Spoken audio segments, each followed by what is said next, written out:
is Jessica Beck, and I'm the Milton Fine curator of art at the Andy Warhol Museum, and I'm here today to talk about Warhol and Basquiat in Focus, works from the permanent collection, an installation of work that I curated for the summer of 2021 here at the Warhol Museum. So I started to think about the socio-political lens that's taking shape in the early 1980s when Warhol and Basquiat first meet, and that's a global health crisis of the AIDS epidemic, which made its first announcement in the New York Times in 1981. And then also this death of Michael Stewart, a young Black artist that was killed by white police officers. And you have this parallel that happened for us last year of the summer of 2020 with George Floyd's murder, again by the hands of white police officers. So I wanted to look at how those parallels take shape in the work. There are a number of themes that come out in this exhibition. One is definitely their friendship and their partnership and this real sense of trust between them, and that idea of almost a dance between two painters comes out in these collaboration paintings that they did together. The other theme that comes out for me is this idea of death and spirituality that happens for both Jean-Michel and Warhol. It's really two heavyweights coming together at that moment. In that time in Basquiat's career, he is the new artist on the scene. And he comes to Warhol's studio to work with Warhol as a collaborator. It's actually Basquiat's audacious, bold style, this almost hieroglyphic form of language that he uses on his canvases and symbolic gestures that he uses in his painting process. Also, Jean-Michel's active painting by hand process. All of that impacted and influenced Warhol's late career. One of the gems that's on view in this rotation is the portrait that Warhol made of Basquiat in 1982 in oxidation.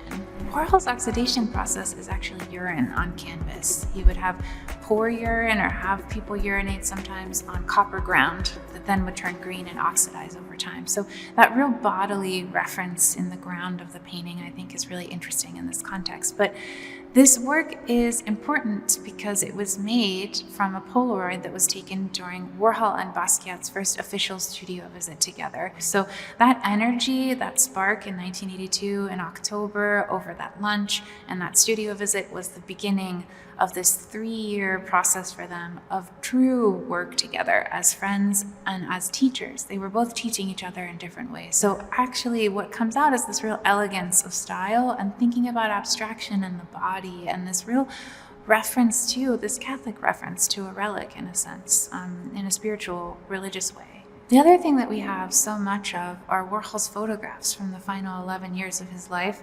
He was taking hundreds and hundreds and hundreds of photographs. And someone that shows up frequently in this last period of his working career is Jean-Michel Basquiat. And one of the things that's also taking shape socially is this crisis moment of the death of Michael Stewart, who was killed in 1983. He was arrested on the New York subway for tagging on a subway wall by white police officers, was brutalized during that arrest, and then died 2 weeks later in a coma. And Basquiat was known to say to people frequently, this could have been me, that it really impacted him personally. And I think for Warhol, understanding this event through Basquiat, he really started to understand what it was to be racially profiled in New York at this time and understood what it was to feel vulnerable as well. And so I think this comes out in the work between the two of them because Warhol gets involved and understands this Michael Stewart story, brings it into his own work. He makes screen prints of the New York Daily News headline, "Artists Could Have Choked." And he does this collaboration sculpture with Basquiat and with Clemente that has pieces of broken canvases in it. It has this New York Daily News headline. It has the blue and pink that shows up in the one painting that Basquiat makes for Michael Stewart called Defacement, which he paints on Keith Haring's studio wall. And I started to think about how that parallels in that unusual sculpture which we have and the coloring parallels into some of the highlights that we have in the 10 punching bags, which is a monumental collaboration between the two of them and has never really been shown within this context. So how does this show up in something like the 10 punching bags when you have Christ's face over and over again repeated on these 10 almost pillar-like punching bags? You have targeting on Christ's face. You have open circles that might highlight the idea of the sarcoma, which was known as sort of the first signs, these red spots that it would appear on the skin.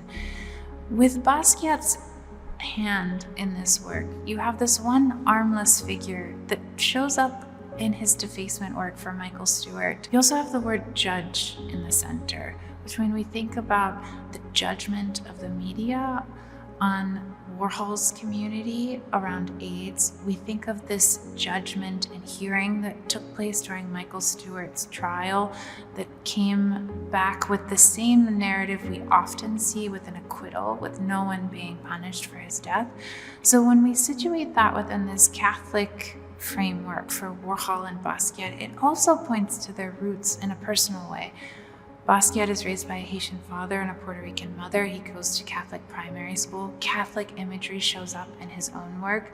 And with Warhol, Catholicism was always part of his life and work and practice, but it really starts to take shape from 1984 when he does a commission for the Last Supper. Until the end of his life, he's working on this huge body of work with Christ imagery. Another important element that happens in this installation is looking at how Basquiat and Warhol were painting together.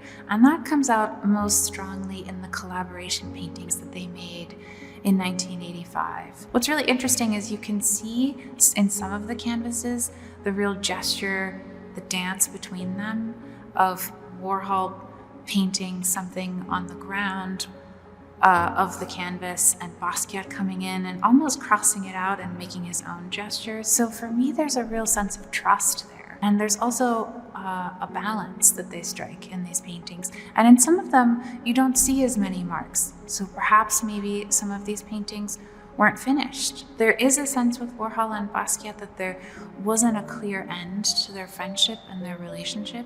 So could there have been this narrative that some of these paintings were left and never finished? One of those works in particular is this really beautiful green canvas that we have with an African figure in a chair. And perhaps there's a moment where this didn't get its final touches from both either Warhol and Basquiat. And one of the biggest influences I think that Basquiat has on Warhol is this idea of expansive painting, thinking large scale, large gesture, and then also using symbolic imagery and language from the media to almost create a language on the canvas that has an allegorical reference to it, that can speak to something larger. And in one of the works that Warhol does this, I think, most effectively is in The Last Supper, The Big Z. You can see how Warhol's taking some of that energy and thinking differently about symbolic nature of imagery. And in particular in this work, you have imagery of the Last Supper,